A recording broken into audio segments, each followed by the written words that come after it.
This is Fernando for the inaugural My Movie Review podcast.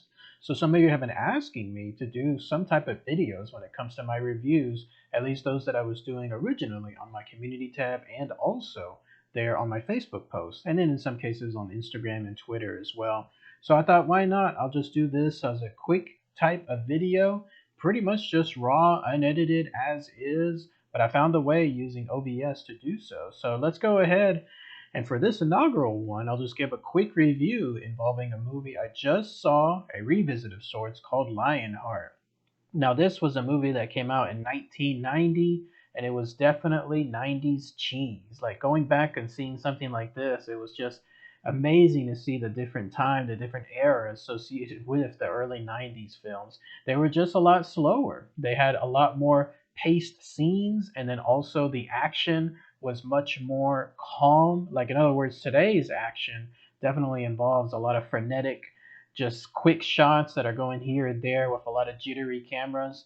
As you can see on the trailer that's playing, that's very much not the case here. But it was good to revisit this film. I hadn't seen this one in a long, long time, and I must say, it definitely stands the test of time.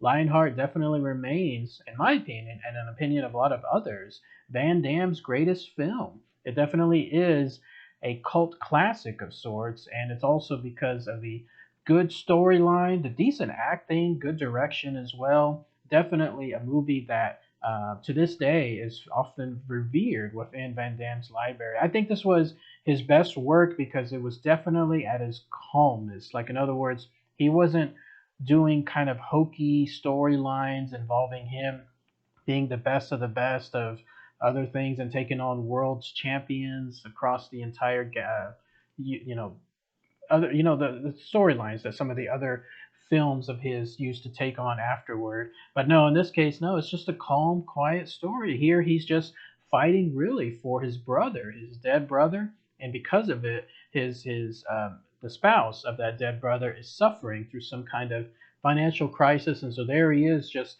one man just trying to find the right thing to do for that family, and that involves him taking on these street fights and almost like a fish out of water, there he is now in New York, originally at some parts of the film, and then trying to get to California and other parts of the film.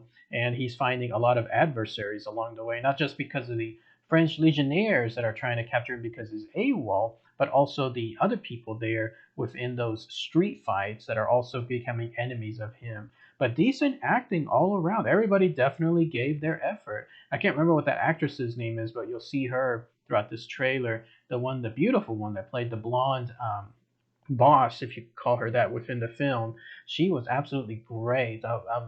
Don't know if she did any other starring films or roles elsewhere, but she definitely stood out here. And then I loved how this movie definitely made it seem like you started with his first street fight being just lowly thugs, and then things just escalated more and more. It almost became, in a weird way, like a Street Fighter game, which is ironic, of course, because he would have starred later on in a Street Fighter movie. But here, as he went higher and higher up the ranks, that's when these bosses or these fighters became more and more harder until finally he reached the apex with that mean looking guy, the guy with the sideburns and the guy with the ponytail, that guy right there.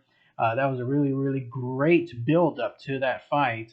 And then you got to see him, of course, defeat him afterward. But otherwise, yeah, rock solid film. I definitely was glad to see this one more time there on Tubi, which I highly recommend. Tubi has been a very, very good source of early 90s films, early 2000 films, kind of cheesy films, the ones that involve a lot of hokey action type stuff. But no, here in this case, it was really, really nice to see Lionheart one more time. I'm going to try to check out some of his other films soon, too.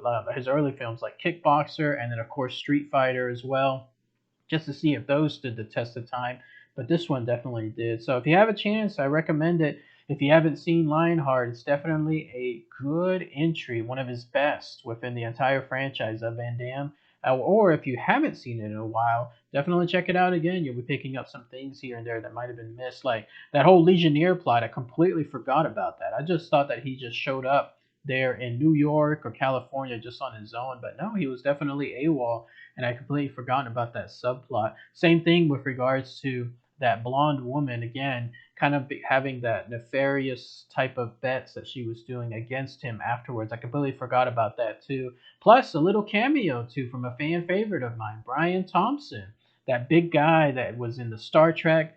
That guy right there that was in Star Trek Generations, and then was also in one of the other Mortal Kombat movies. I love him. I think he's one of those actors where when I see him in a film, it definitely brightens my day. So great stuff. But anyways, this is it. This is my inaugural edition of my movie podcast.